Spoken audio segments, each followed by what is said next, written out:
Well, the Jets off season is underway as they have hired their general manager and their head coach. The first press conferences are in the books. And even though a lot of people are getting ready for the Super Bowl, don't forget the Senior Bowl is going on this week down in Mobile, Alabama. And we have a correspondent down there in Mobile who's going to be joining us a little bit later on tonight. And we're going to talk about some of the standout down there, all of the ins and outs down in Mobile. We're going to talk about that, talk a little bit about the Jets coaching search, 3 and out, trivia, all that good stuff. You know what's up. It's Wednesday night, and we are live.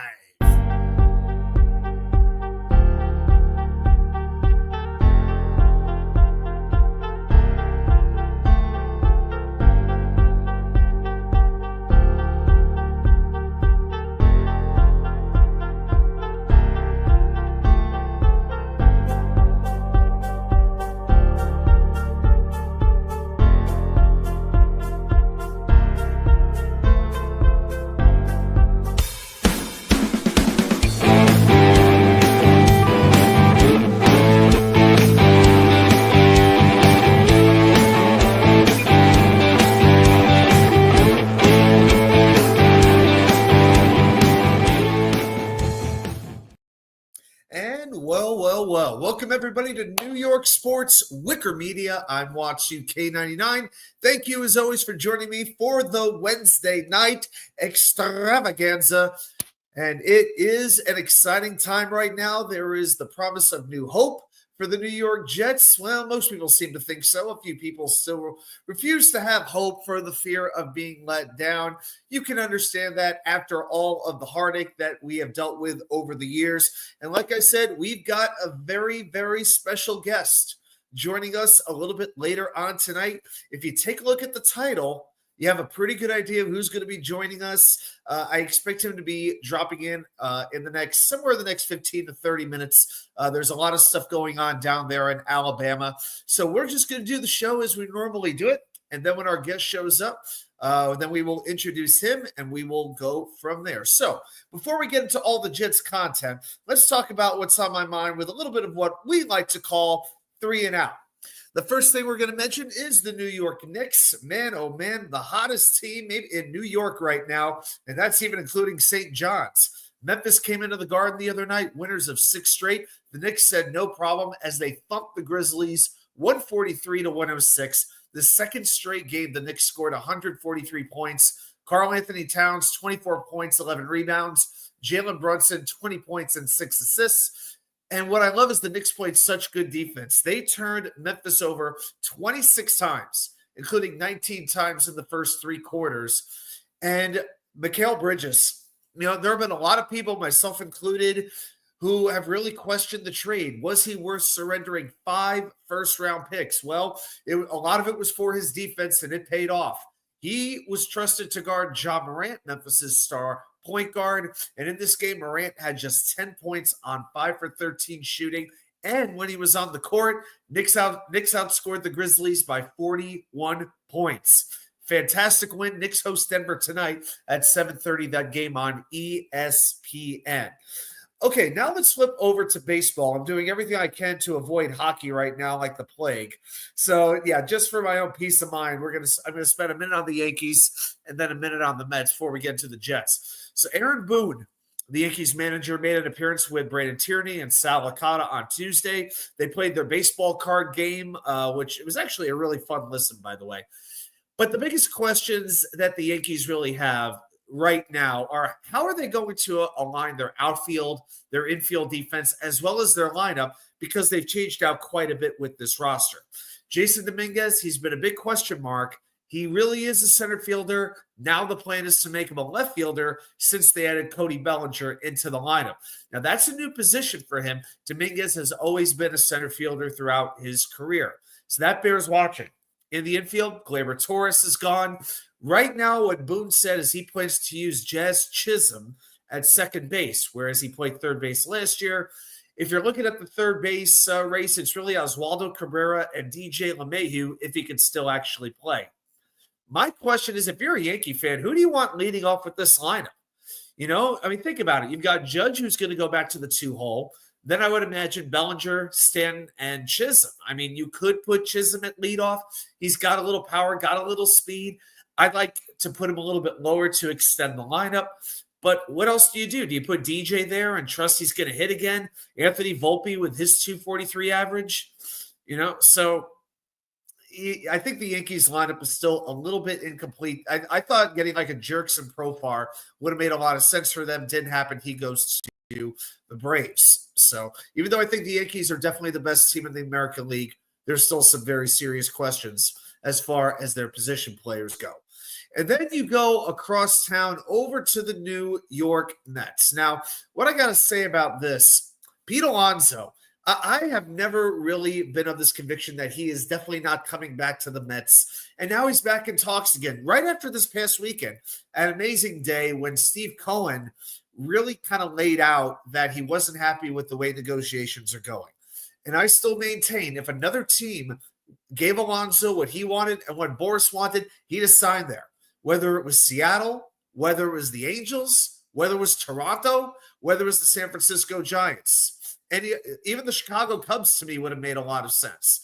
So I still see a lot of Met fans convinced that we're letting him go. I still think that he's coming back to the Mets until I see that he isn't. Now, pure sluggers like Alonso, they're just not valued like they were 40 years, 50 years, 60 years ago when the home run was more of a novelty. So, and I don't think that's something Scott Boras has truly grasped. And I look at the alternatives for Alonso, and I'm not impressed. I've seen some trade alternatives. Spencer Torkelson in Detroit. Since getting the call-up in 2022, Torkelson has struck out in 29% of his at-bats. Then you got Ryan Mountcastle over in Baltimore. Well, he's 28 years old. In 4 full years, his home run total, they've got down each of the last 3 seasons. He played 124 games last year, hit just 13 home runs. Now, he'll give you a little bit better batting average. He's averaged 270 over the last 2 years, but it's not exactly getting me excited. It's really not. And Vlad Guerrero, of course, would be the prize. I don't see it happening until at least July, and that's assuming the Blue Jays fall out of it. But the Mets did make some news today in their bullpen. I was very happy to see it, that they have signed Ryan Stanek back to the pen on a 1-year, between 4 and 5 year, $5 million contract. And I thought he was the best clutch pitcher the Mets had in that bullpen. Better than anybody else. Better than Diaz, better than Maton, any of them. Better than Jose Buto. And Stanek, he has a lot of postseason experience. He's a bulldog. He gets outs in big spots. I'm very glad that the Mets are able to make an agreement. And now I think their bullpen looks a whole lot better than it has previously. All right, so let's get that out of the way. And I think it's time to change the mood. Let's flip that over to green right there. And I think we need to make a little bit of a journey we went from Manhattan to the Bronx to Queens. And now here we are in East Rutherford back at Jet Life Stadium. And you know what? There's a little bit of new hope right now. There's a little bit of excitement to be had right now. So I feel like doing a chant. So everybody, say it proud, say it loud, and let me hear it.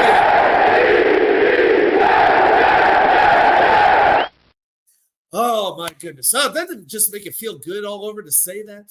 Quick hello to David D in the chat. Good to see you. I hope you're having a good night. Everybody else in the chat, I see a few more people hanging out in the background. That's all good. If you like to say hello, that's great. But if you got some other stuff going on, fantastic. I'm proud to be your background noise. I don't even know if we're going to do the wheel tonight just because it went so perfectly last week. Landing on Aaron Glenn twice. I mean, you couldn't make it up how well that went. All right.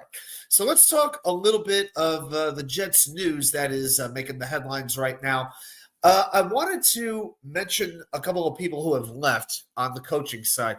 Jeff Ulbrich, he was asked in his introductory press conference in Atlanta how he felt about his time with the Jets and specifically this year, why things fell apart and it didn't work out for him as a head coach. And this is what he said.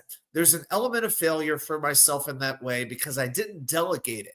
I didn't. I just took it all on myself. All right, stop right there. Stop right there. Everything that we heard was that Woody Johnson basically made the decision. He was letting Saleh go, went right up to Ulbrich and said, "You're head coach." All right. So to me, he was given the responsibility. So, and here's the other thing, he had 3 months to delegate. 3 months, 12 games basically to delegate where he was head coach. At some point, should have he realized that he was taking on a little bit too much?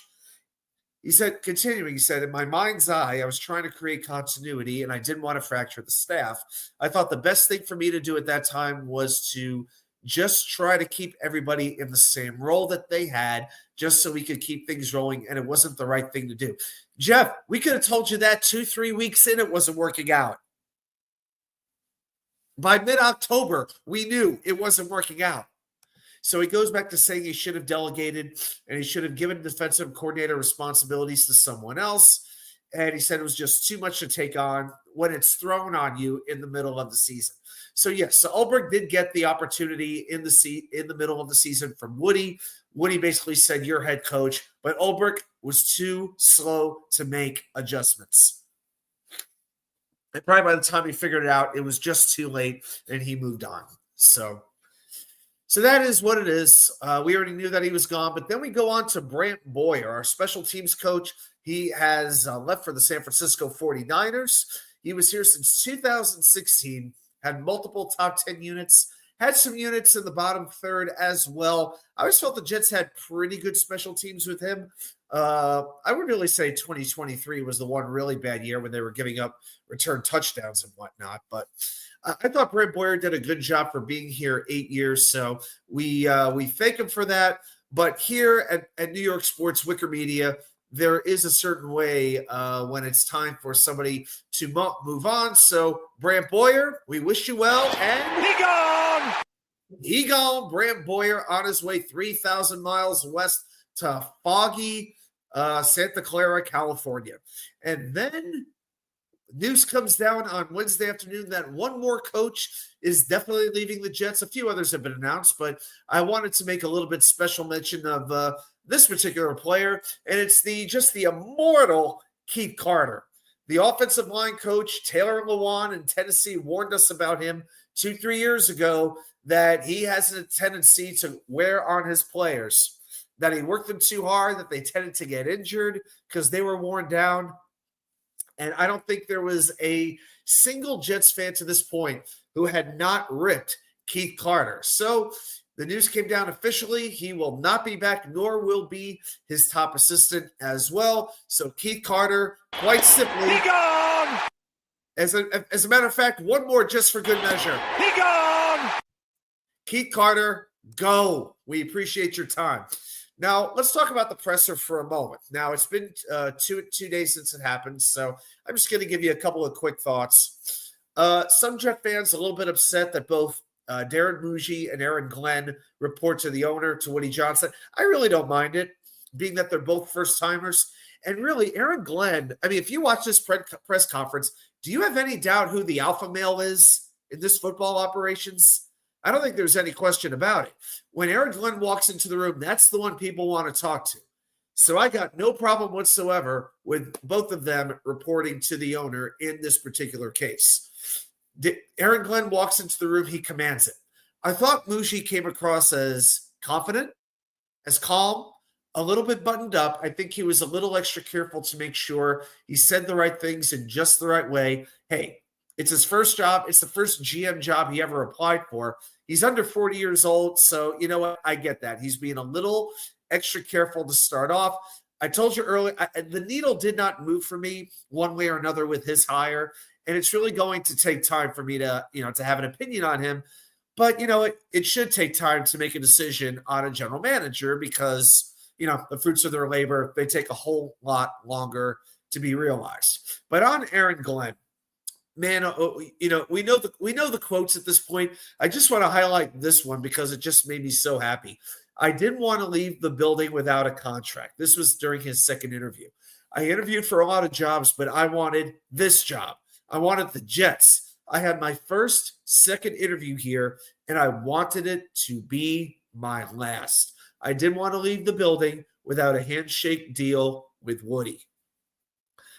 The biggest concern that I had and that a lot of Jet fans had is who would want to come here and take this job. There were 7 head coach openings, and just about everywhere you looked, the Jets were ranked at either last or second to last in terms of being desirable. It was them or it was the Raiders. Well, we know at least 4 teams wanted to interview Aaron Glenn. He had basically his pick of the litter. He could have gone just about anywhere he wanted to go.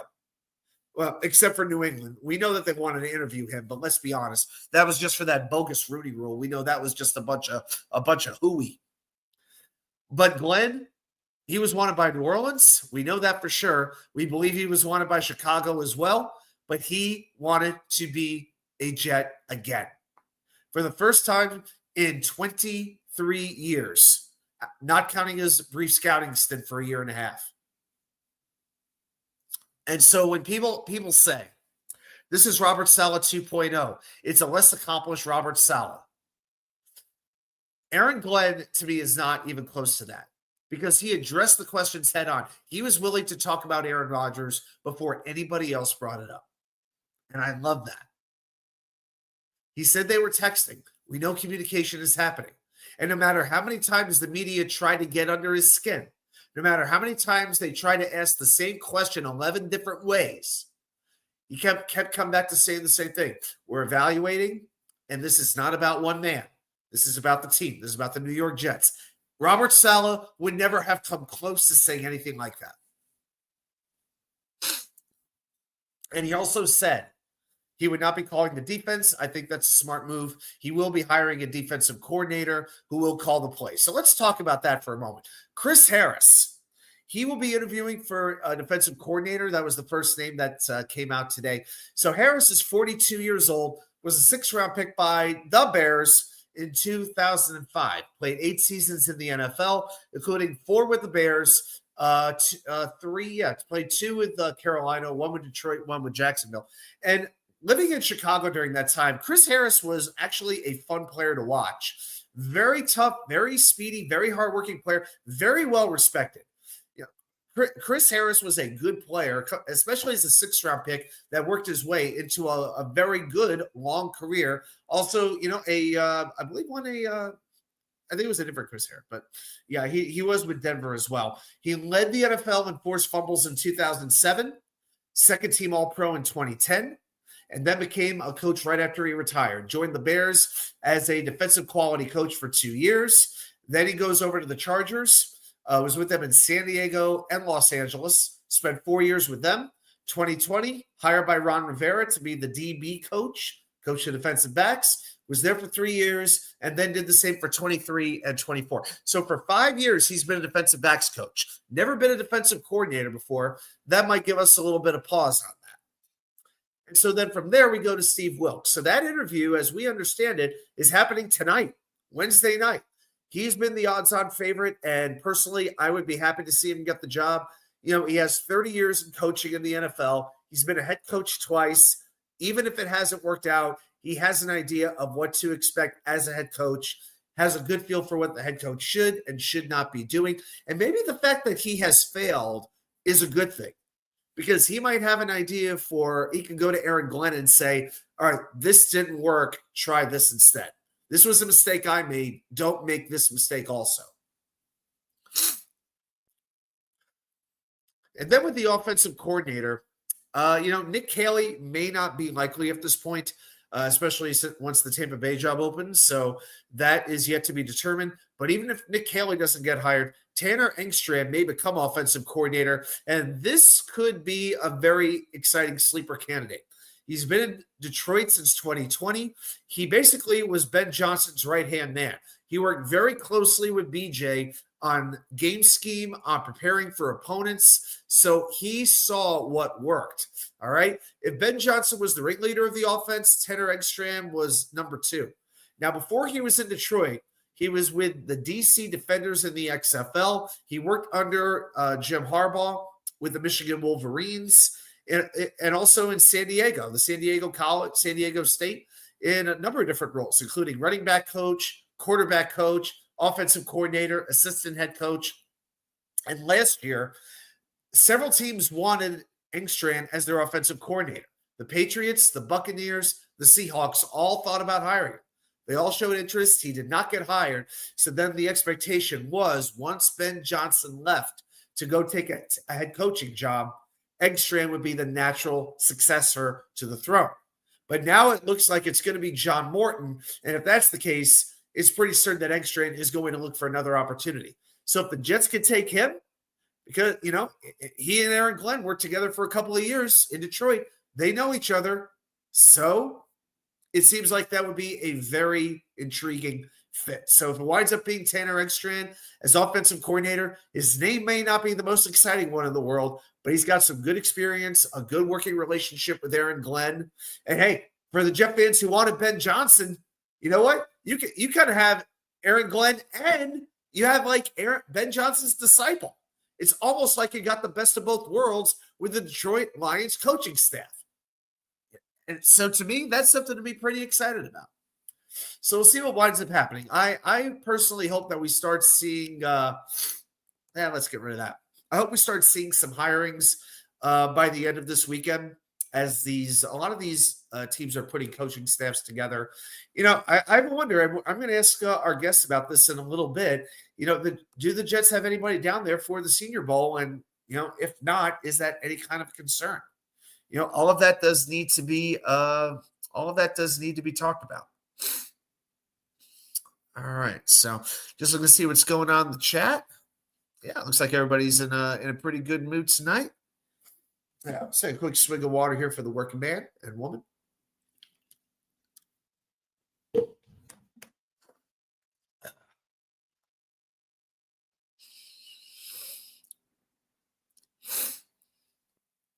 Yeah, but again, so we'll see what ends up happening here. There's definitely a lot of questions here still with this offseason. And seeing that both Jeff Ulbrich and Mike Rutenberg, our linebackers coach, went to Atlanta, and you have Robert Saleh now in the DC and San Francisco, I'm worried about losing Jamien Sherwood. He was the one free agent I really, really wanted to retain. And now at this point, I think the odds are a little bit long you'll be able to keep him because now I'm expecting there to be a bidding war. ESPN released their top 50 NFL free agents. But one thing I was disappointed about, there was only one tight end in the top 50, and that was Juwan Johnson. Because I think the Jets could stand to renovate the entire, to overhaul the entire tight end room. But the Jets had 3 players in the top 50. DJ Reed, who was number 4, ironically. Yep, they ranked DJ Reed the number 4 free agent. T. Higgins was number 1, the Cincinnati wide receiver. Also, they put Hassan Reddick at number 17. I'll give everybody a moment to control their laughter because why wouldn't you at that point? And Jamien Sherwood, I believe he was number 37 or 38. So he was a good ways down there. And I think that's just more about the position value because, how could if I'm the Jets, how do I not want Jamien Sherwood back more than I want Hassan Reddick? But the Jets will have a few chances to trim some money off that cap. I think there's quite a few cap casualties you're going to see, and Devontae Adams is probably going to be the first one in line. A couple of the other ones, we'll wait on that. I talked a little bit about possible free agents that who the Jets should keep, who they should hold, and who they should let go of. But we've already been through that situation. But but I think the free agents that I was targeting the most to keep were Jamien Sherwood and Morgan Moses, Brandon Eccles, Irv Charles. I could see going now. I could see him going to San Francisco because now you have Saleh and Boyer reunited with the 49ers. So Atlanta and San Francisco, you got to be a little bit worried about them in free agency. I could see them really going after the Jet free agents on defense and special teams. And just mention the cap situation. Let's see. I'm going to pull up cap space here on just on my own here. So the 49ers, so the Jets have, if you look at available cap space, the Jets have about $20 million to spend. The 49ers have $48 million to spend. And the Falcons have, where are the Falcons? The Falcons are over the cap by about $11 million. Yeah. Okay. Falcons are going to have to get rid of a few players. So you have to be a little bit more worried about the 49ers than you with the Falcons. So, but then again, San Francisco, they're pretty dang good at linebacker last I checked. Yeah, they're pretty stacked at that position with Warren, especially with Fred Warner, and his cap hit for next year is $29 million. So yeah, Fred Warner will be a Niner for a long time to come. Do they want to spend a ton of money on Jameon Sherwood as well? I'm not quite sure it's going to be that necessary. Yeah, and you still have Dre Greenlaw, but I think his contract is up. Yeah, he's a free agent. He has some void years. So, yeah, but I don't know if they want to spend all that money to kind of pair him up. Hey, Tony Alexio, how you doing, man? Glad you stopped by tonight. Yeah, just waiting on our guest to show up. I expect him here in the next 5 minutes or so.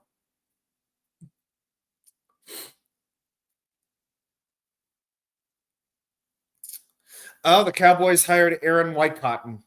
All right, so we lost Aaron Whitecotton. All right. So there's some breaking news for you. We lost our defensive line coach. Oh, well.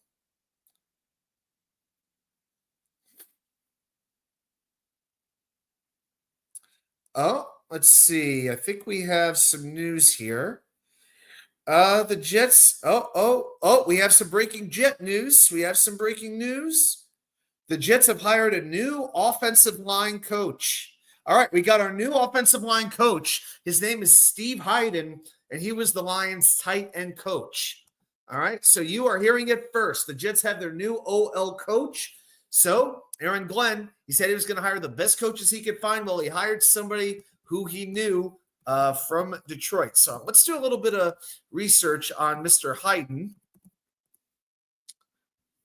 All right, so Steve Hayden, 48 years old, from Rushford, Minnesota, was drafted back in the third round in 1999 years ago, played about 10 years in the NFL with the Chargers, most of his time with the Browns, and he retired due to neck spurs. So then 2013, he gets hired by the Cardinals as their assistant special teams and assistant tight ends coach. Then in 2018, he becomes assistant offensive line coach.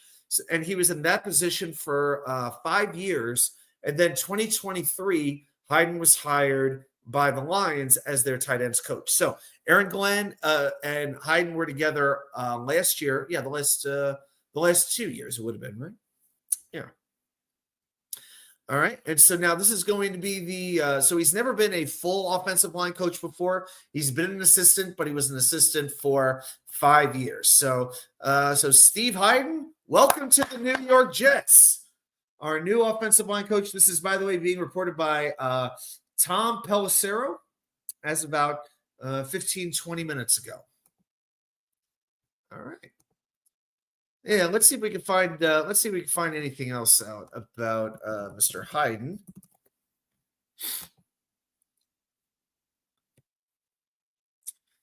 Yep. So yeah, this is his. Yeah. So he has spent 12 years in the NFL as a coach. All right.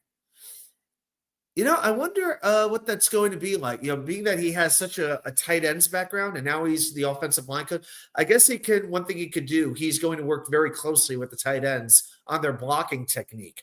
Because let's be honest, the Jets had some of the worst tight end blocking that we have seen in years. And God bless Ron Middleton. We all love Ron Middleton for the personality and all of that. But these tight ends didn't really improve under him. Ruckert went nowhere. Conklin, he was okay, but did I notice a huge jump in his game? If I'm being honest, I really didn't. Zach Kuntz, we all love our Kuntz, but he got one snap all year on offense. Kenny Yeboah, good special teams player, had his moments. I would like to see him brought back. Maybe that's about the biggest improvement that we've had in tight end in the last 3-4 years. And that's just not going to be enough. All right. So then again, Steve Hayden. So we get Steve Hayden, but we lose Aaron Whitecotton on defense. So that sucks. All right. Tony says, I hope Nick Mangold gets a shot at an assistant O-line coach. I don't even know if Mangold wants to coach. Has Nick Mangold has he done it? He comes in now and then just to show, just to do a little bit of mentoring. But outside of that, Yeah, I don't think he's ever been a coach. Yeah, maybe a little bit of high school stuff. I mean, he retired in 2018. He retired 7 years ago. Yeah, I mean, he's coached youth football in New Jersey, but he's only coached kids. So, I like it if he wants to change that up and actually, I mean, you go from kids to the NFL. That's quite the jump. So I don't know, but yeah, it is a bummer to lose Aaron Wycott. So that's a loss. But you know what? There are other Aaron Wycott's out there. We struggled last year with him. We could struggle this year without him. So it's a loss, but I don't think it's the end of the world. But you know what? If it meant losing, if we had to lose Aaron Wycott to lose Keith Carter, fine. You know. All right. Let's see if there's any more. Yeah, there any more news going on out here? It's pretty fun. Let's see. Scott Cohen gets a job with the Titans at Director of Football Strategy. That sounds like about the geekiest job I've ever heard, but sounds fun.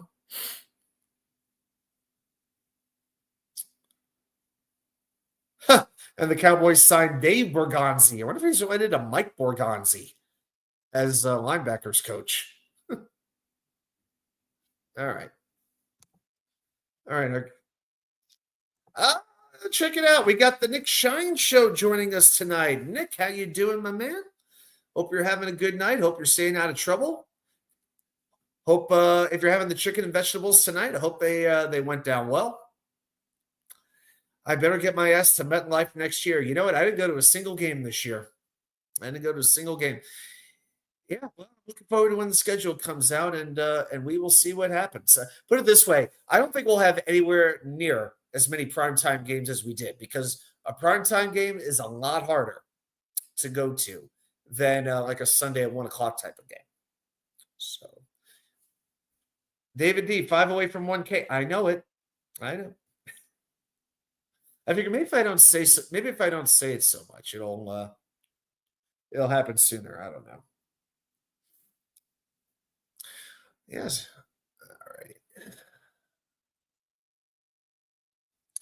All right, just checking on the status of our guest. He should be here soon. I'll tell you what we'll do, guys. We're going to go ahead and we're going to do this a little bit earlier than we normally would. We're going to go ahead and do Jets trivia right now. We're just going to go ahead and get that done. Give our guests a few more minutes to join us. So, chat, you know the deal. You know what happens every week. Every week, I enter the labyrinth of Jets knowledge. I bust open the books. I pull up the websites. I even dust off the Encyclopedia Britannica. And I, WACKY, challenge you, the most loyal fans of the most loyal fan base in the National Football League. Just how much do you know about your New York Jets? So if you are ready, let's play Jets Trivia.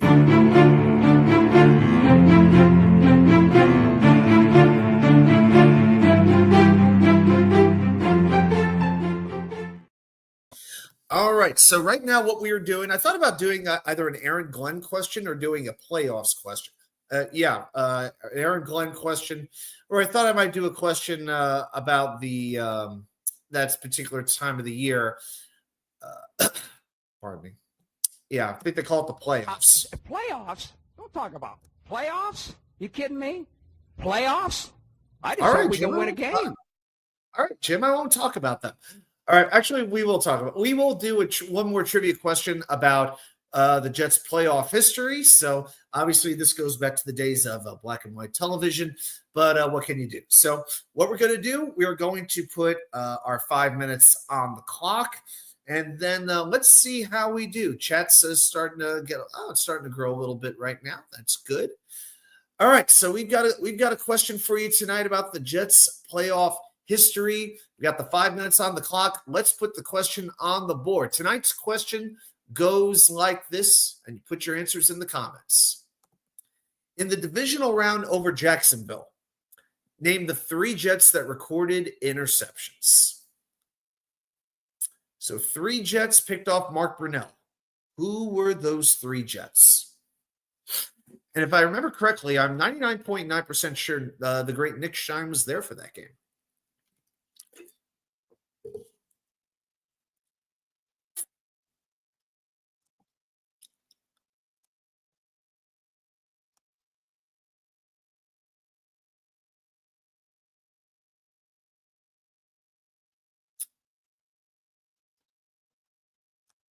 All right. Yep. Yeah, you were. Oh, yep, you were there. I thought so. All right. So Nick goes with Keyshawn Johnson, Aaron Glenn, and Marcus Coleman. Hmm. Okay, I believe I believe he means Marcus Coleman. Yeah, because this would have been years ago. Okay. How many did he get? How many answers does Nick have correct? So so Nick went 1 for 3 on that. Keyshawn Johnson, of course, had the interception towards the very end of the game. Bill Parcells puts him out there on defense, and he intercepts the Hail Mary. So Keyshawn is correct. There are 2 other Jets recorded interceptions. Can you name them? Nick goes with Otis, my man Smith. Is Otis Smith the correct answer? It sure is. Otis Smith. Yeah, easy. Yeah, I always liked it. Yeah, pretty good cornerback. So Otis Smith had an interception. And can you name the third? Of course, without looking it up.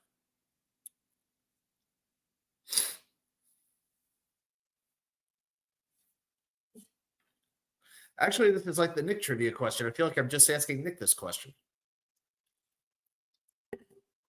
Yeah, we think about those 98 Jets. We think a lot about the offense. Like we think Vinny, Curtis, Keyshawn, Krevat, Dedrick Ward, Fabini, Kevin Mawai, Randy Thomas, guys like that. But the defensive guys go a little bit more under the radar, it really seems like, doesn't it?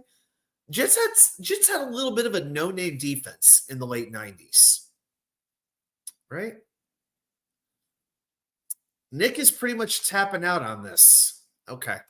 I will say this is not an easy answer. I would not know the name very well. I will say he was one of those Parcells guys that came over from New England. I'll give you that much. So yeah, he played most of his more years with the Patriots than with the Jets. Nick goes with Ray Mickens. Not one Ray Mickens. Yeah, this one's a little more obscure, to be honest.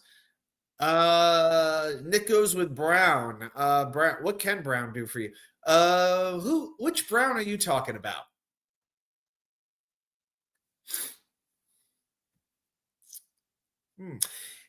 The hint gave it to you. Okay, all right, I got you. Well, I think we're going to have a little bit of a tag in here. Being that we are in the middle of this trivia question, I think we have somebody joining us now who might want to take a shot at this.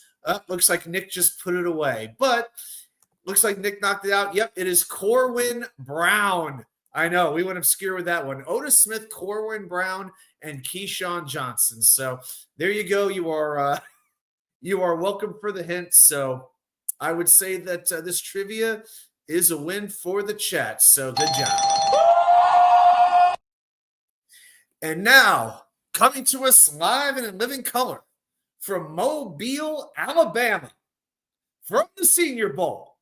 He's got a whole lot of Snickers in his room right now. Ladies and gentlemen, this is not just a regular Wednesday. This is not just Wednesday Night Live. This is a wacky Wednesday again, ladies and gentlemen. Please welcome Jeremy Krevat, and unfortunately, his brother is not the correct answer to this week's trivia. How are you doing?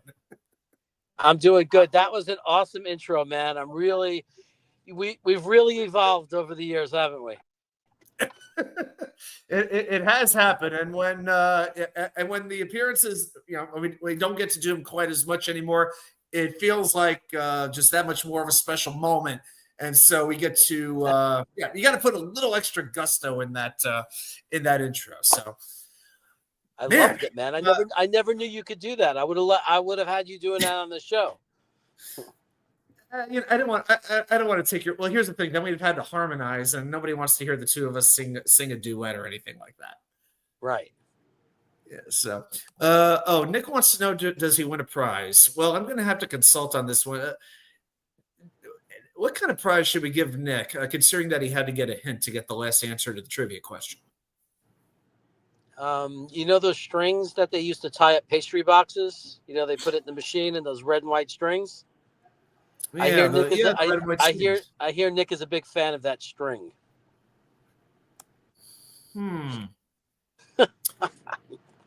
Nick, you could use it to floss your teeth. So now, correct. Tell Jeremy this is your show and you didn't eat a shit. Knobcraft, how you doing, man? I'm glad you're here. The prize is, I feel like I'm in a time machine. The prize is seeing you two again. Hey, Oh, how sweet. Never say never. Nick is a lot nicer than Knobcraft, that's for sure. At least now the difference is Knob's just being honest with you. So let's talk some Jets right now. Let's talk Senior Bowl. Before we get into your journey, your travels, your experiences, I'd like to get your overall thoughts on where the Jets stand right now. How do you feel about the hirings of Darren Muji, Aaron Glenn, and these early steps so far? I originally was not an Aaron Glenn guy, but I wasn't an Aaron Glenn hater. I just had guys ahead of him on my list. But as soon as we hired him, and I said that I would do this, I shift right to what's the most positive things about this hire? How can I get myself excited about this hire? And Aaron Glenn did not make that difficult when we got to see that press conference. He definitely got me pumped up, man. I felt really good about it. The GM, I'm not going to pretend, and I don't think anybody should pretend that we know anything about GMs, because these assistants, we have no idea what they did where they were. We have no idea what moves they were for or against. We just have to trust the process that these guys got promoted, or this guy got promoted throughout the organization for a reason. And he survived a lot of different a lot of general managers, a lot of, switching of regimes. And there's got to be a reason for that. And it's true. And you could tell very easily why Mike Tannenbaum liked him. I listened to the Prost media scrum that he had when the reporters were huddled around. And it was a 5.5-minute video. And I counted the number of times he said the word process. He said it 6 times actually in the first 4.5 minutes of the video. I'm like, he's already got the GM shtick down already. Yeah. Because Tannenbaum was the original process guy. He was like, we made a lot of progress throughout the process. I'm like, oh my God. It looked very professional. The press conference was done well. I think AG is handling the press really well. He's handling the questions about Aaron Rodgers really well. I'm happy right now. I like this process. I like what they're doing, and I like the coordinators that are going around and buzzing around my ears about who we're chasing and who we're trying to get. So to me, it's all positive. I'm feeling good. I'm not going to be over optimistic or make any guarantees and start yelling out things.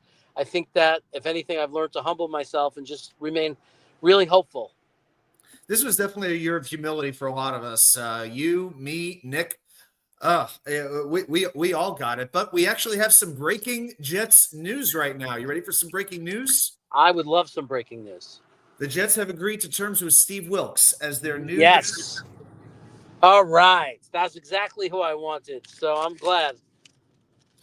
Yeah, I feel good about this too. Yeah, we talked about this early on in the show that I really wanted. You needed the experience somewhere, and with the offensive coordinator options, it really feels like it's going to be a first-time offensive coordinator.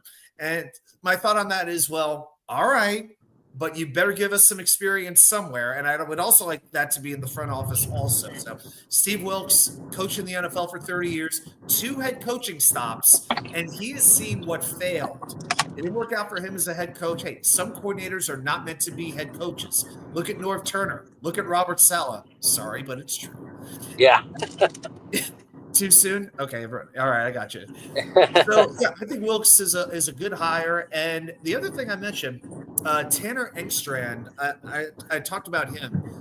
They're going to interview him as offensive coordinator, and the expectation was that Ben Johnson, once he left for a head coaching job, Engstrand would naturally be promoted to the OC job in Detroit because he was Johnson's right-hand man. Now it looks like they're bringing in our old OC and John Morton to become the new offensive coordinator, and Engstrom is going to shake loose. So now for Jet fans who wanted Ben Johnson, they said, we need an offensive-minded coach, which I never bought that for a moment. But now you're getting Aaron Glenn and Ben Johnson's right-hand man. So to me, you're getting the best of both worlds of that Detroit staff. What do you think about that? Look, it's absolutely exciting. If he could be 85 to 90% of what Johnson is as far as building a scheme and everything, that's incredibly exciting. So I'm very hopeful that we get him. I would love that. I think that it's getting somebody who's just part of a turnaround. So he just not only was it a successful offense, but it was one that had to be developed and evolved right in front of him. The defensive coordinator, Wilkes, is exactly who I wanted. I think it's going to do great things for Sauce Gardner. I really do. I really think the opportunity to cover the WR1 and finally get what we wanted as a fan base, put your best corner on their best wide receiver. That's what we as Jet fans loved about Darrelle Revis. So I think that we're kind of getting something that's familiar to us. And I really like the idea of finally having a guy who's going to focus in some on some good quality talent on the back end. I want some good safeties, man. I miss having good safeties, and this is the kind of defensive coordinator that relies on that. So anything's up in the draft. Just get ready. Get ready for free agency, the draft. We're going to be definitely filling that safety room now. Yeah, I see two positions that could use a complete overhaul. One is safety and one is tight end, and we'll talk about those positions a little bit. Sure. But another thing, when I listened to Aaron Glenn talk, and it wasn't so much in the press conference, it was in some of the previous interviews he's had, he's willing to use man-to-man when he needs to. He's willing to use zone when he needs to. 3-4, 4-3. He will adjust his defense to the strengths of his players. And how many coordinators have we had? Defensive coordinators, some good, some bad, okay? But so many of them said, you need to conform to me. That's why we lost guys like James Ferrier. That's why we lost guys like Hugh Douglas. That's why we lost guys like Jonathan Vilma, because we had to overhaul the defense. The best coaches look at what they have and can adjust to maximize to accentuate the positives and hide the negatives. And that's what Aaron Glenn seems to want to do. So I agree with you. I think we're going to see a good amount of man-to-man going forward, and I'm pretty excited about that too. It's also nice to maybe we're not going to be so predictable that not only will he change the scheme, play like 4-3-3-4, switch to man, switch to zone, but maybe he'll do it also based not only on his own players but on our opponents, right? So we're not so freaking predictable every week, and you know exactly what we're going to do. Yeah, I mean, I don't mind I don't mind the other team knowing what we're going to do. I just don't want them to be able to stop it. Yes, that's a good point too. It's like, you can know. I mean, the 2000 Raven, extreme example, but those Raven, you knew what they were going to do, but nobody could touch them. But I get your point. That's that's a whole different era for sure. Jake with a question here. Did Jeremy ever get to Buc-ee's? It'd be like Disney for him. No, we saw a Buc-ee's off the route that we were driving, and when you're starting a 5-hour drive from Atlanta to Alabama, it was too early in the drive to really justify it, and it was way off route, and it ended up being a really long drive anyway.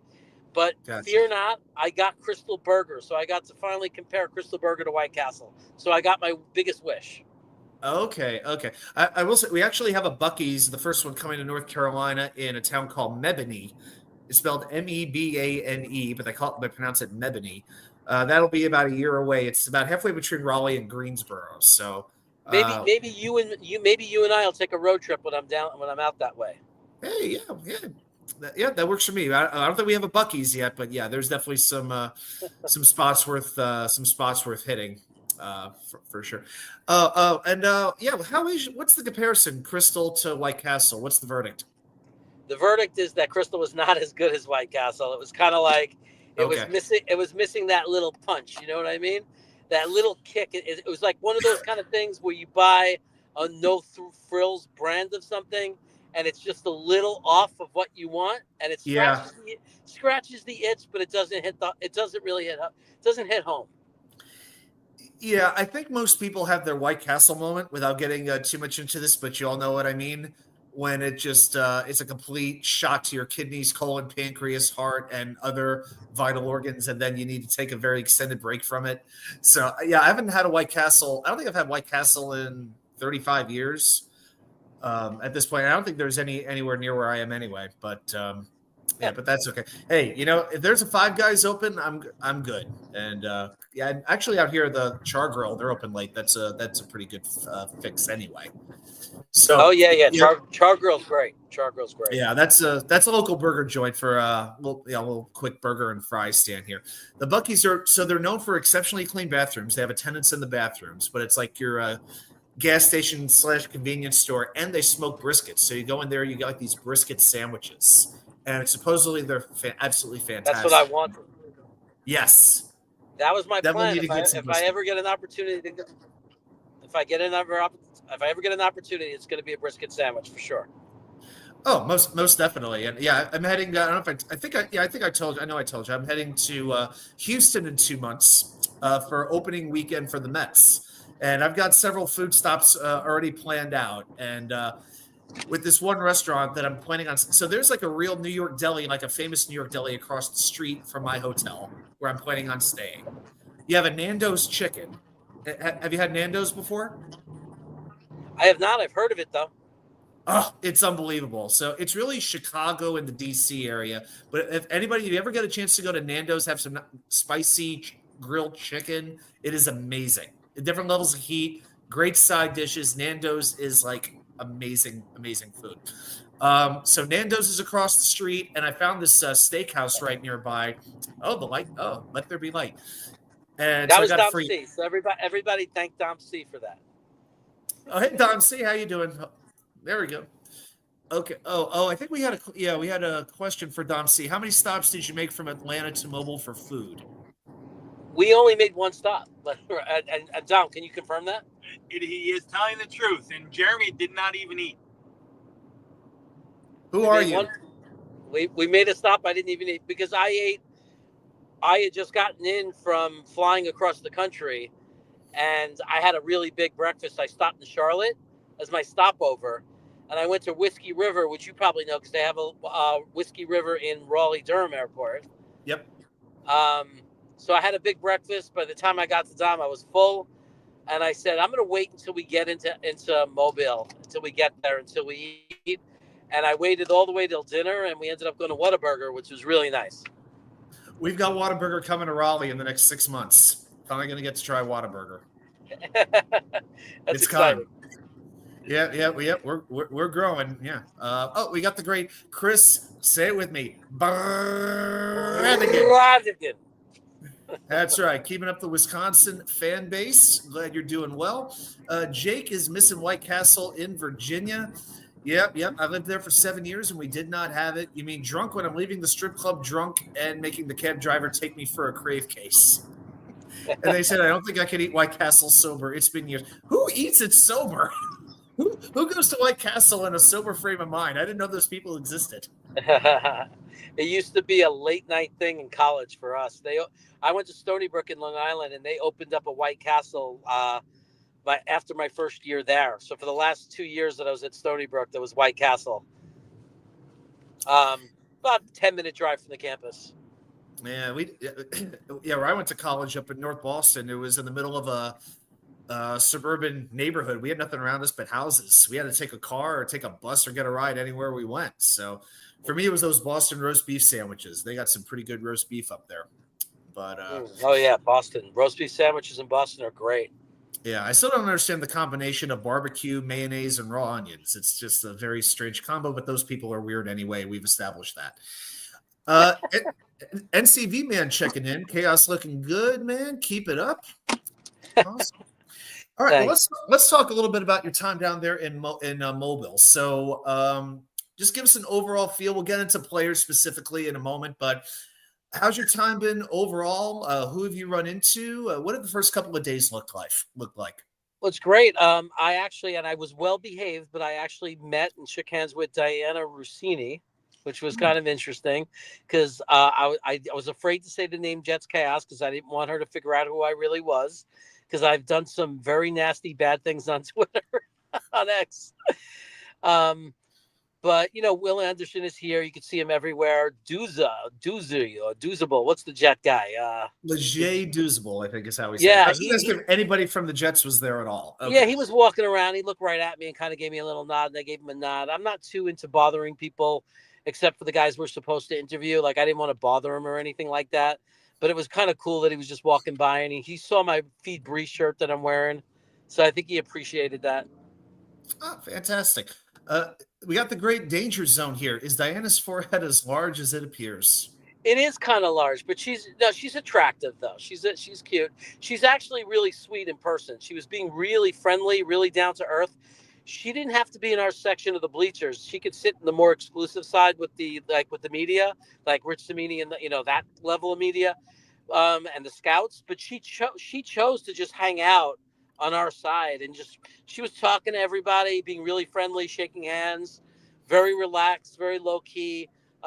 I actually have nothing bad to say about her. After that, she was really just completely cool and down to earth. Nice. I'm glad to hear that. Jake doesn't seem to share the opinion. Oh, well. Well, professionally, I don't like her content either. I mean, I'm not too happy with the content either. But just as a human being outside of work, just hanging out and just her sitting there and talking to people about football, she's just a nice person. She was like a regular person. Cool. I'm sure Manish Mehta was even a nice guy for a while. We just hated the way he did his. Well, I don't know if he was that nice of a guy. Yeah, that might be a little too far.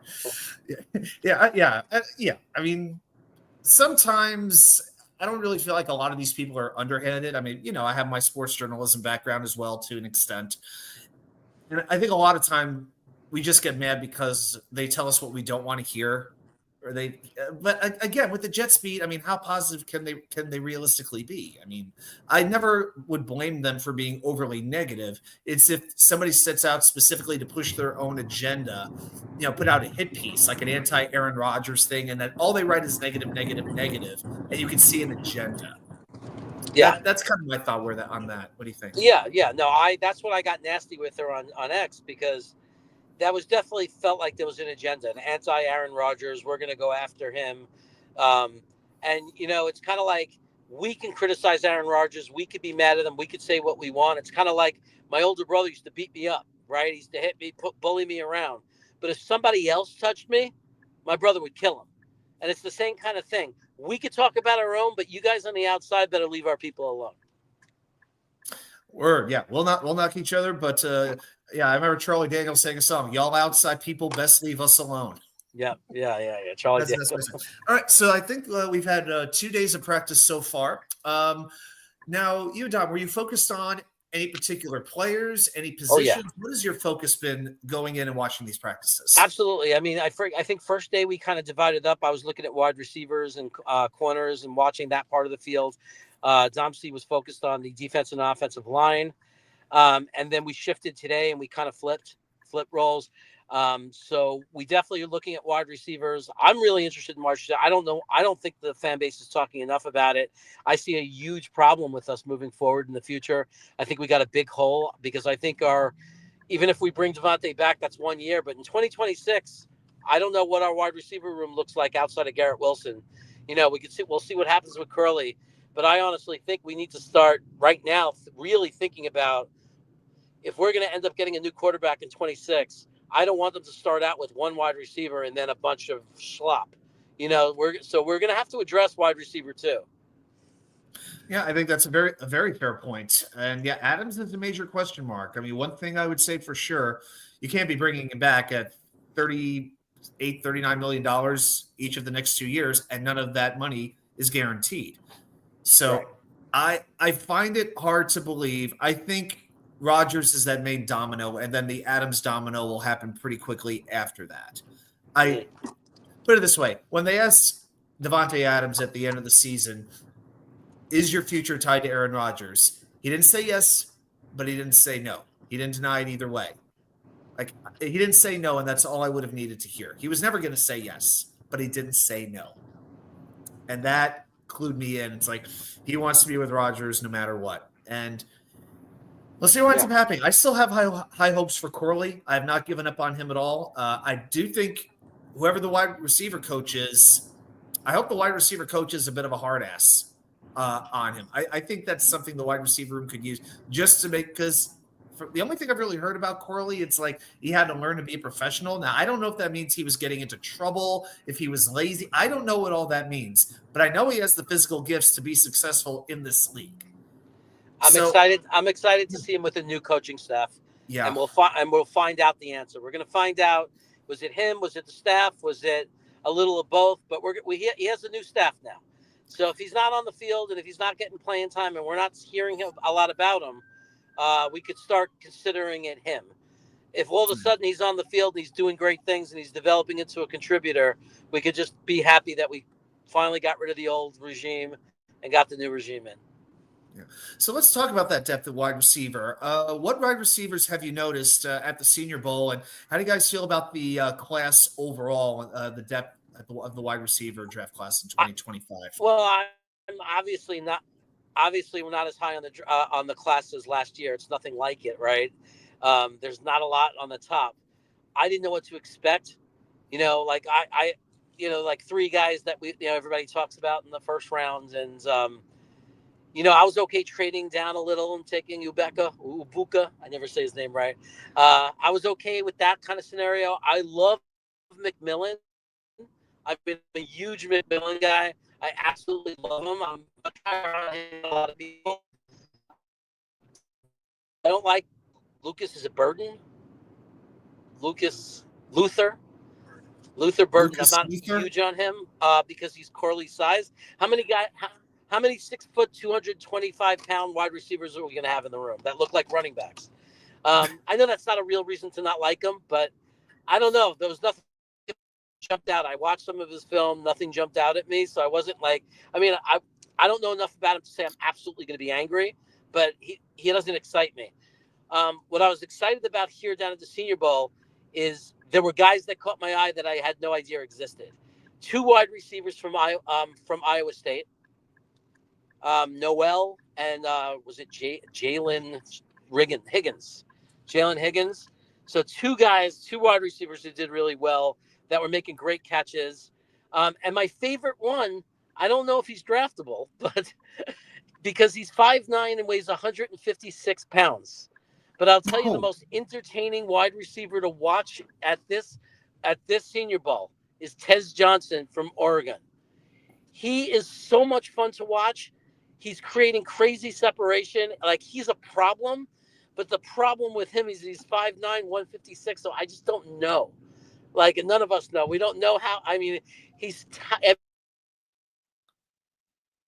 you know what I mean? He's a smaller version of Tank Dell. But I'm telling you, he's breaking ankles. He creates separation on every rep that he's in. I'll bet you anything right now he's a Chief next year and he'll have like 12 touchdowns with Mahomes. I would be scared if he went to the Chiefs. Yeah. I'd be scared. What a night this is. We have more breaking Jets news. Ready? Here we go. Let's do some more news. Okay, this is from Channel 9 News in Denver, Colorado. Per source. I don't know if that's how they say it in Denver, but that's how we say it. Per source, Chris Banjo and the Jets working on a deal that will make him their new special teams coordinator. Deal expected to be done tonight. Banjo was Broncos special teams assistant the last 2 years. A big loss. So we got a defensive coordinator and special teams coordinator in a span of about 20 minutes. And an offensive line coach. We just signed one of those too. Steve Hyden. Yep. I love it. The staff is starting to come together. That's super exciting.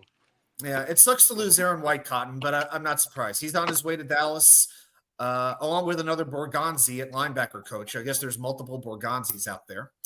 But yeah, we did lose Whitecotton, but like I said earlier, we lost Keith Carter, and that's addition by subtraction. I'll take the trade-off. So. Oh, you know what? They could have put me as the offensive line coach instead of Carter, and we would have been better off. And Taylor Lewan in Tennessee, he warned us. He warned us 2 or 3 years ago, and he turned out to be exactly right. We were hoping he'd be wrong. He was right. It's interesting that we took the special teams coach from Denver because our guy was in Denver as a consultant the last couple of years. So maybe some of that rubbed off on him, right? That's true. Westhoff was there. It's interesting point. I think that makes it even more likely Westhoff is going to come in and do a little bit of consulting and maybe help Banjo get acclimated to his new role. So I'm very much looking forward to that. Let's see. By the way, Chad, if you guys have any questions for Jeremy, for Dom, put them right down there in the chat. Yeah, you guys are more than welcome to participate here as well. Jake saying, are Jeremy and Dom seeing some late value for immediate impact?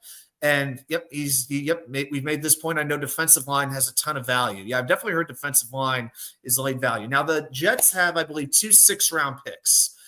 What do you think some positions are that would make sense to target with those late round draft picks? I don't know if we. I think a lot of the guys that we're finding here, the Senior Bowl is the best of the best. I mean, they're not like maybe the first round, but these are second, third, fourth round guys, right? So we're not. I don't know if we're seeing a lot of 6-round guys.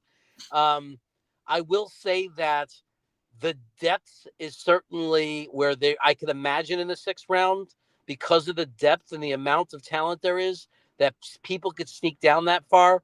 Definitely defensive tackle. I think the number one problem I have with taking Mason Graham, as much as I like him as a player, is that as far as the resource allocation, as far as value, it's very hard for me to get behind taking a defensive tackle with the 7th pick when we have 2nd and 3rd round defensive tackles galore in this draft. And I feel like we can get a very, very good defensive tackle in the 2nd round, definitely, and possibly the 3rd round, that immediately would start, that would immediately bring value and, replace like the Jefferson type of presence that we were, that 2 years ago gave us that defensive line that we really liked.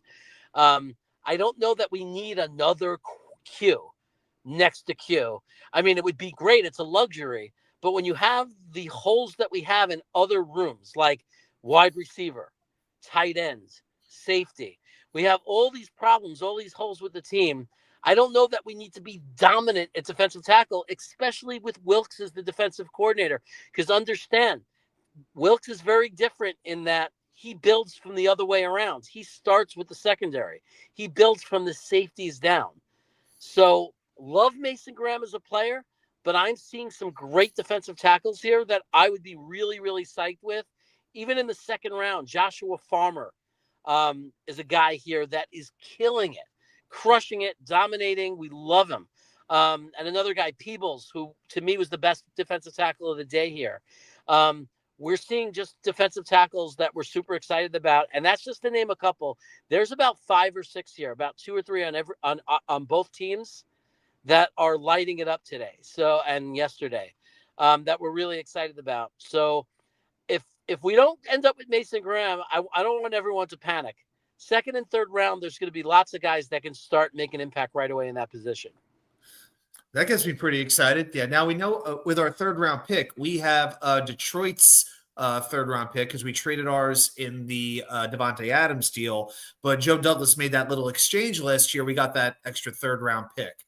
So we'll have like a kind of a later third. Hey, that could be an advantage of Detroit losing that first playoff game. That pick wound up being a little bit earlier than what we thought it would be. Yeah, and I don't know how it's going to fall. I mean, I think if, let's say, just as an example, we got McMillan at wide receiver in the 1st round, just an example. I mean, I could see 2nd round going defensive tackle, getting Joshua Farmer, getting a guy like that. Because I don't know. I mean, it depends on how the Jets read the board, that maybe he will be there in the late 3rd. For those screaming tight end, there are some middle round guys that look okay. The kid from Oregon, I'm not sure of his draft. I don't know how high he's going to go. But the kid from Oregon, I know we talk about Fannin. We love Fannin. We just had a great interview with him. He's a great kid. I would love to get Fannin. I no longer think he's going to slip into the 2nd round, though. But this kid Ferguson from Oregon is really turning heads. Really good, decent blocker.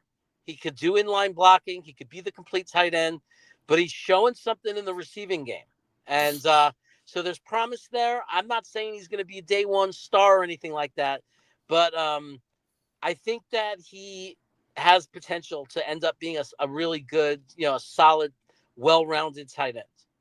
And this is a year where I would not be adverse to us drafting 2 tight ends because I think that room needs a complete overhaul. God bless Ty Conklin, nice tight end, but hardly a team in the NFL does not have a Ty Conklin. Well, I got a 5th, 6th rounder for you. Okay. That from Georgia Tech. And the reason I think he'll go to the 5th, 6th round, because if anybody looks him up, you're going to say he stinks. He only has 200 yards receiving. He has a blocking tight end. He'd be the perfect tight end too. He is an animal. He's great in line. He's great in space. Excellent blocking tight ends. If the expectation is right and a team brings him in and just wants him to hit people and do the dirty work, this is a kid you can get possibly in the 5th or 6th round that's going to fill that role for your team. So if we get a really good receiving tight end, let's say we trade down a little in the 1st round and we get Tyler Warren or we get Harold Fannin, you could take this kid in the 5th or 6th round. And he could be that tight end too that you get use as an inline blocker. If you go 12 personnel, you get a little of everything. So, and the kid you were talking about was from Georgia Tech? Yes. What was his name? Jackson Hawes. Jackson Hawes? Yeah, Hawes. Okay, Hawes. For a second, I thought you were talking about Haagen-Dazs. Okay, gotcha. I'm like, oh God, the puns are going to be horrible. Okay. We got the great Jets mess saying hello, boys. Yep, What's original up, channel member. Glad you're here. I got another tight end. How about the kid from Miami, Elijah Arroyo? I want to get your thoughts on him. I heard he's moving up a little bit. Yeah, look, he's someone to look at. I've been more impressed with the wide receiver Respiro from Miami. Okay. I'm higher on him than Dom C, but I think he's earned a lot of chops here. He's done really well. The tight ends hasn't really popped yet to me. I don't know. It's hard to see everything. You got a whole football field. There's lots of different things going around all over the field. So I can't really speak to everybody. Ferguson definitely popped out to me the most in the tight end position. And Jackson Hawes just caught my eye as a blocker and just hearing a lot of buzz. One of the cool things about being here is there are scouts everywhere. And you could just sit anywhere in the bleachers and kind of stick your ear out and overhear them. And a lot of people were talking about Jackson Hawes saying, man, that's a late round guy. If you want a blocking tight end, that's the guy who's going to fill that role. Day one value. Like he's going to contribute to your team and you could get him. He's free. He costs nothing. 5th round pick. Nice. Well, Johnny Jimenez has a question that I think a lot of us are going to be wondering about. Maybe not immediately, but we know it's going to come up. Which kicker looks promising? The kicker that was here, Green Bean named one of them. He asked me about him. Actually, right after he asked me about him, at the end of the practices, before you go on the field, they have the field goal kicker kick some field goal attempts, some long ones, just to put on a show. And he missed both 50-yarders. He'll fit right in here. No, I'm kidding. So I said, I don't know who the guy was. I didn't look at his name, but I said, Green Bean knows his name, but I said, that's not our guy. Green Bean knows the kickers and the tight ends. Yes, we know. My job is to know the long snappers. Anyway. There was a long snapper here in the conference room. We could have interviewed him. And I said, we got Hennessy. I don't think there's any reason to talk to him. I think we're good. I wonder how long snappers get invited here. That'd be an amazing process to narrow those down, but that's another I don't know. All right, well, we know that quarterback is you talk to different Jet fans, they'll have different positions. Now, nobody thinks we'll be in position to draft Ward or Sanders at this point, but there are Jet fans, since you don't really have a ton of options in trades, free agency. Obviously, the Aaron Rodgers question, what is going to happen? But a lot of people are talking about the Jets using one of their later picks to draft a quarterback. I know there have been a couple of guys there. Dart, Hennigan from Memphis has been down there. Any thoughts on the quarterbacks that you've seen and who would be worthy to take with a certain draft pick? Okay, so I think Dart and Milroe both have potential, not because I like them, but I think because of the position, because of the shortage of it, we know that teams reach a quarterback. There's a chance that Milroe, because of his athleticism, after the combines, will sneak into the back of the 1st round. Wow. Or even higher, because we've seen it happen. Yeah. I think that the same thing with Dart. He's getting a lot of hype. It depends on your cup of tea, right? If some organizations, they're sticklers on mechanics, right? And if and their attitude towards Jackson Dart is going to be, he's got a great arm because he's able to, and I say he has a great arm because he has horrible mechanics. So the fact that he's able to get the ball to the receivers the way he does is absolutely incredible. when you look at him throw the ball and how bad his mechanics are. I mean, his top of his body, it's almost like it's on a different body than the bottom of his body. Like they don't match. And there's going to be a lot of work there. Like he's going to need a lot of development with his mechanics. Now, that's a good problem to have. I'd rather have a guy need to work on his mechanics and have a strong arm than a guy who just doesn't have a good arm. And you could practice mechanics all day. He's never going to be a great quarterback. But anybody needs to know, if you take Jackson Dart, he's a 2-year project. But I could see a team doing it because some teams, we see people, they draft on potential, they draft on the arm. I wouldn't be shocked if Jackson Dart slips into the first round.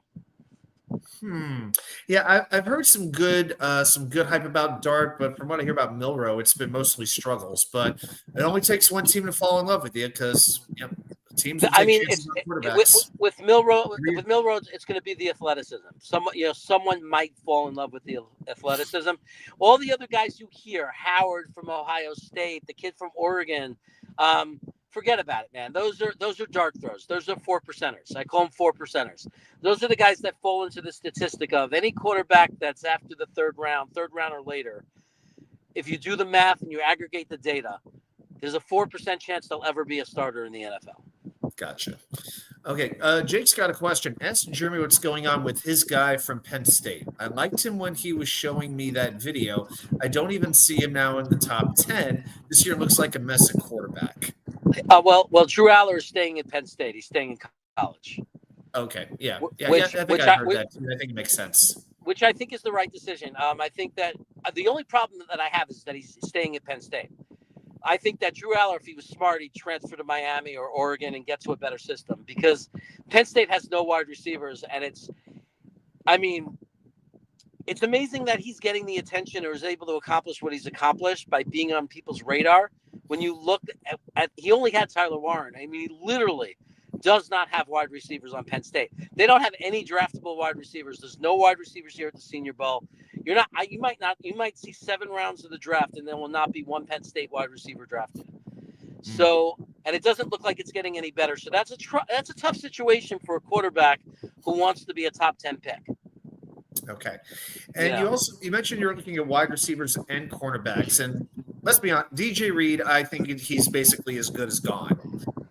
And then the Jets have a decision to make. Do they keep Brandon Eccles? Do they trust Quantez Stiggers to take a little bit bigger role in the defense? But they may have to make a decision on another cornerback. So I don't expect them to use it with maybe a premium pick.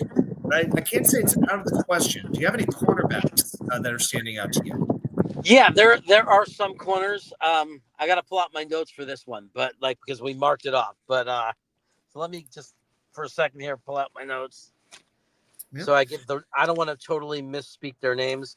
There's a lot of middle round cornerbacks here. Understand that doesn't mean they're going to come in and start day one.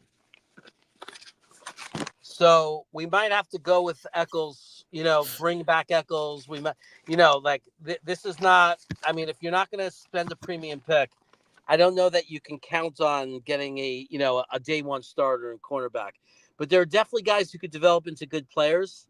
Let me find these guys that we really liked. Look at the school.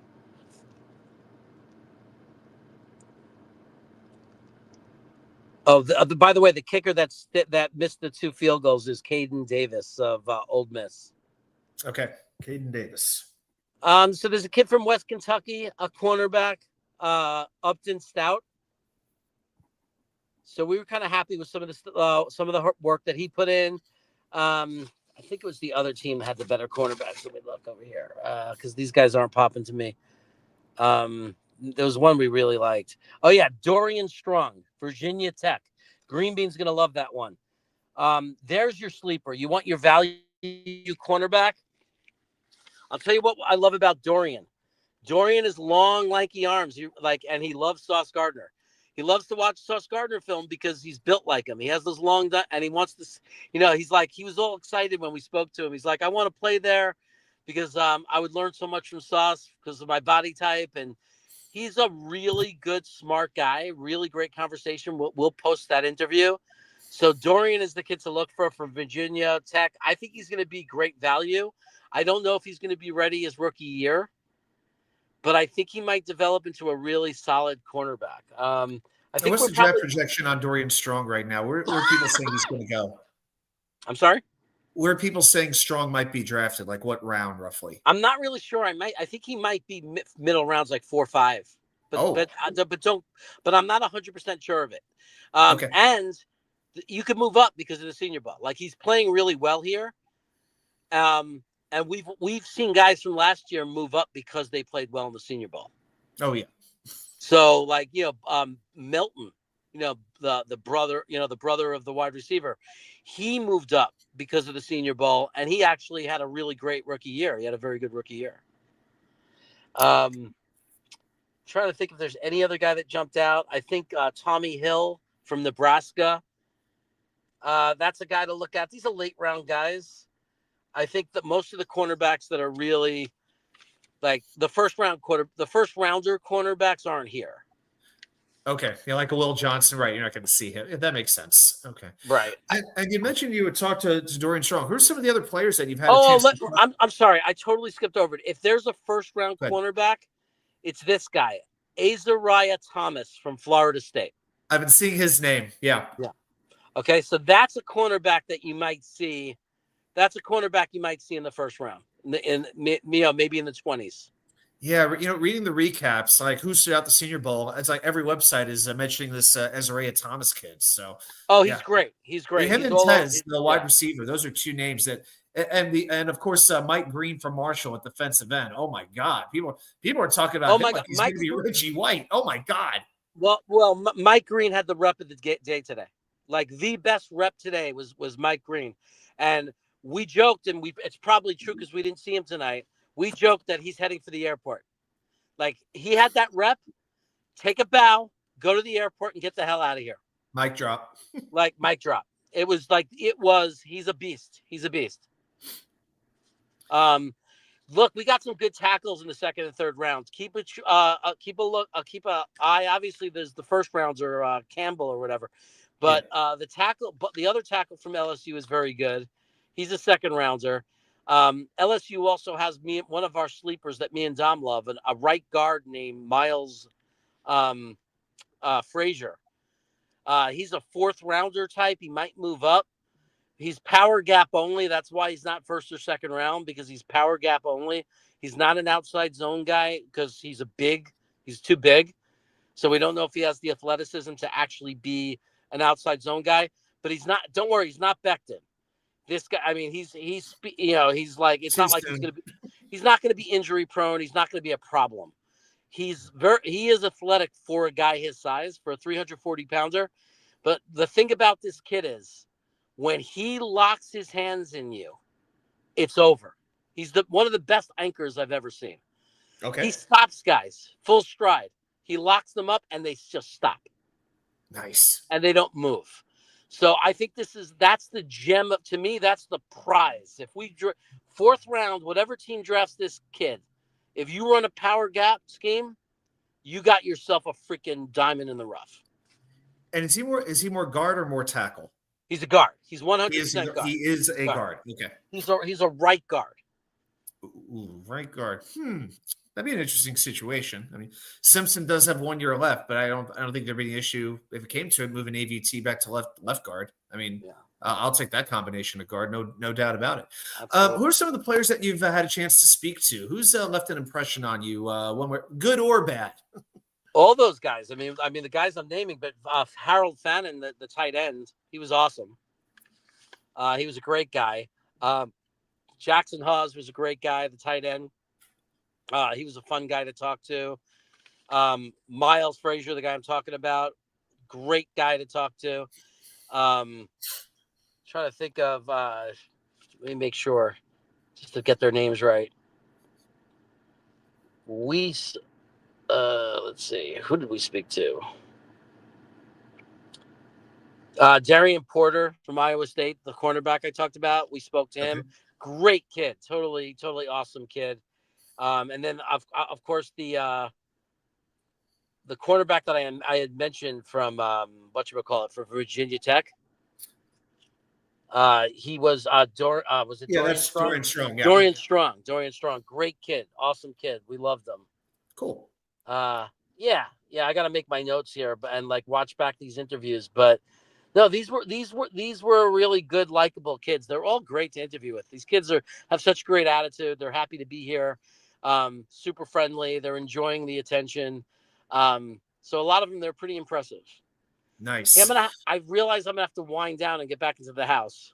Um, but so is there any like final question or whatever before I go? Yeah, we're about to do the same. So I'm actually, I'll give you two last questions. Number one, the last couple days. So what's the remaining schedule for you guys? Like, how long will you be there, and what will you be watching for going forward? What We will got your one more day. We got one more day of practice. Okay. I think we're going to try to look and really focus on the safeties and the secondary more instead of just focusing on the receivers. I'm going to try to look at the quarterbacks more and give them a little bit more attention. I'm not very. I mean, we look at them because when we're looking at the receivers, we can see the throws.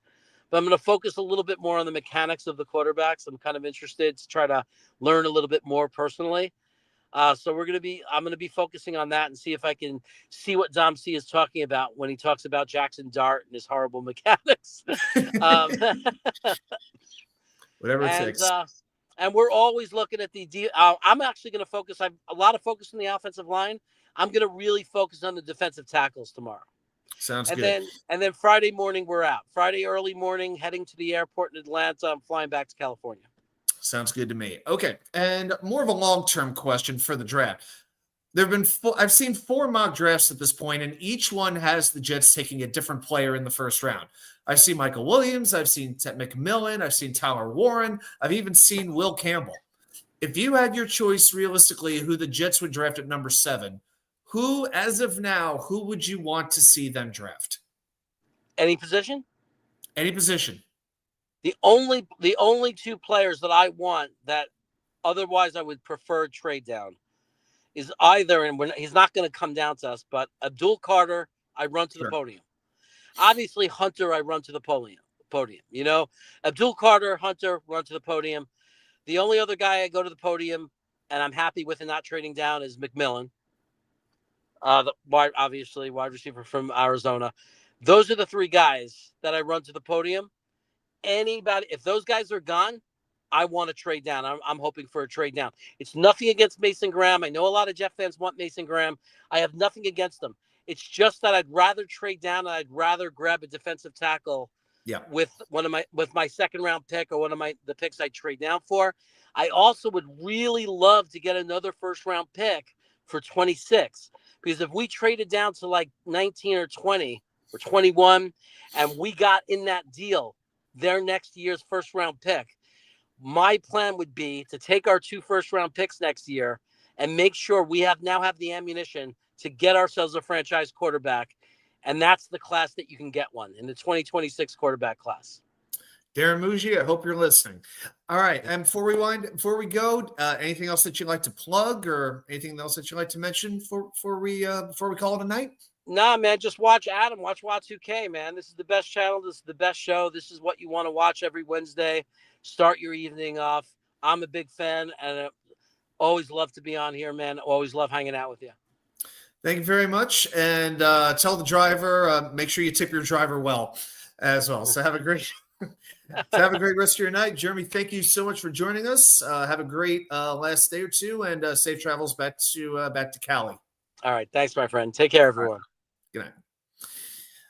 Well, I don't know about you, but I feel a whole heck of a lot smarter about this college crop right now. So thanks to Jeremy and thanks to Dom as well. And over the next couple of weeks, we'll get a little bit more into some of these kids and breaking down positions. I'll be looking at some different video myself, and I'll give you my thoughts on what I'm seeing from some of these players. Hey, remember last year we saw Braylon Allen and we saw Quantez Stiggers, and we wanted Malachi Corley, and a lot of those guys did become Jets. So it was a pretty encouraging sign in my opinion. But I hope you enjoyed this. It was good chatting with him again.